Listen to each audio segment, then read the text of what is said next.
Seven Decades show is the story of three iconic guitars: the Les Paul, the Stratocaster, and the Telecaster. And we tell the story from the 50s and their journey from the 50s to the present day. The initial performances of the show were at Wilton's Music Hall in 2014, and we started, the show started with the very first production electric guitar, the Telecaster. So we started off with some of the very early Telecaster players, James Burton. Indeed, the show still includes these guys. And the Telecaster story was then told in quite rapid succession from the 1950s. So we moved from Burton to Steve Cropper, to the Who, and Pete Townshend's early Telecaster days, to Keith Richards, and on, straight all the way through to Rage Against the Machine, Tom Morello. We even went further at certain points with players with players from Radiohead, and we did Albert Collins. So that was the flow of the show, and then we went back and we started the story of the next mass production guitar, which was of course the Goldtop, Les Paul Goldtop, and that story followed a similar thread, and again back and the Stratocaster as well, starting right at the beginning with, I think we started with Buddy Holly, who obviously probably sold more Stratocasters and single-handedly than any other guitarist, and obviously the world's first pop star, and ended up with John Frusciante, and the whole story arced all the way over.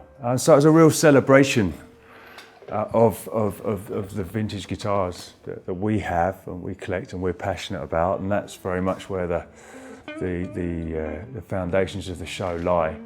In our passion, myself and Phil's passion for vintage guitars, music and players, and really believe these guitars need to be played, and you know,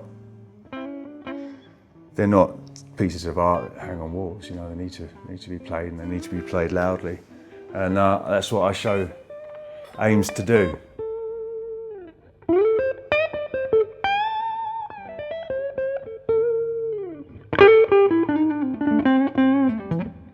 So this here is a 1956 Les Paul Goldtop.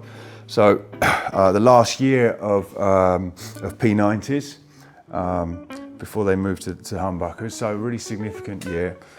We really wanted a 1950s Les Paul with P90s. Obviously, the very first 52 had a trapeze bridge on it, which wasn't a guitar we were particularly excited about. So that led us to something in between 54 to 56. And this one came up, and we heard it was for sale for a private seller who was interested in selling it, and we sort of prized it off him with a lot of persuasion, and eventually, you know, we managed to acquire it. So it's so important for us to play every guitar before we buy it, and really experience the instrument and really live it, and really make sure that guitar has a real feel to it, and is exactly what we want. So in the show, we use it. We've used it for many things in the past, but the current version of the show, which again is constantly evolving, and so many different artists we could use the Goldtop for, but the early 50s Goldtop was synonymous with players such as Freddie King and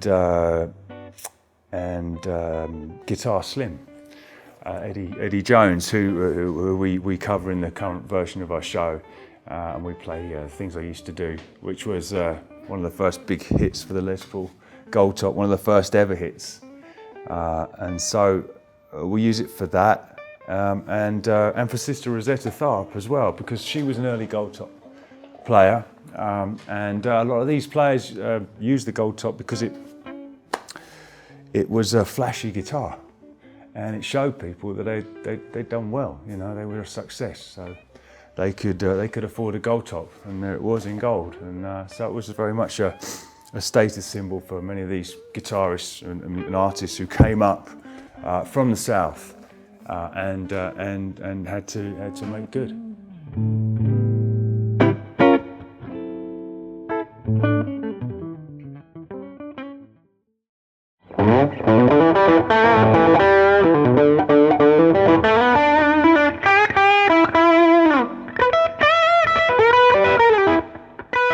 So here we have the 1958 Les Paul Standard, and this one's called Molly, and it's the 7 Decades Les Paul 58 that we use in the show.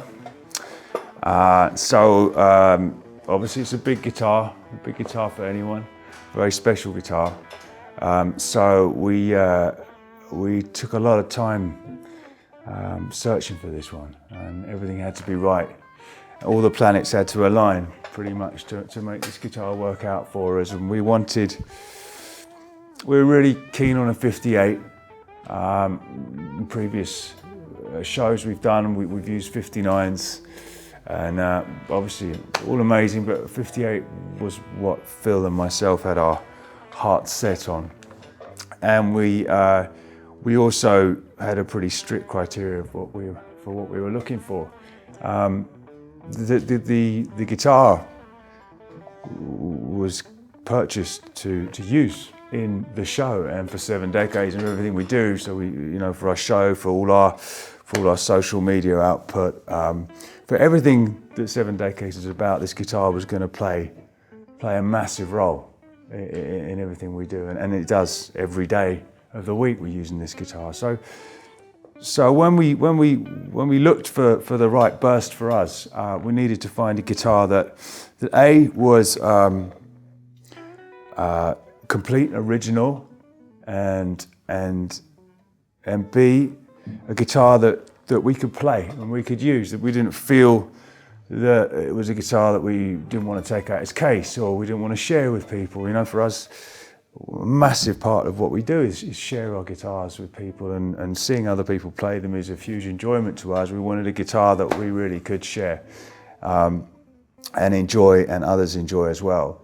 So you know, so we didn't want to end up with a hallmark guitar, as I say, that would just stay in that we'd be afraid to play. And we wanted something that just wasn't too bling, wasn't too in your face, you know. And this has got a really subtle top to it, I think, you know, with a slight bit of figure, a hint there, and a lovely cherry to it. But it's, you know, it's just not over the top. It's quite beautiful, and it does everything a top on a burst should do, without going too nuts.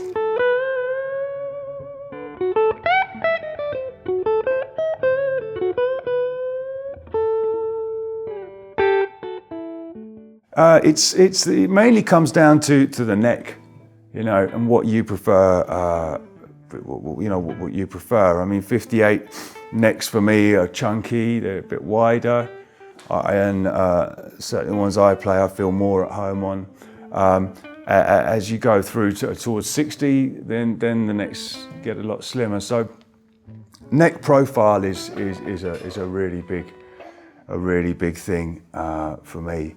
And I think the most important thing when you're making a decision, if you're ever lucky enough to make the decision whether you go for a 58, 59 or 60, then that would probably be the big question.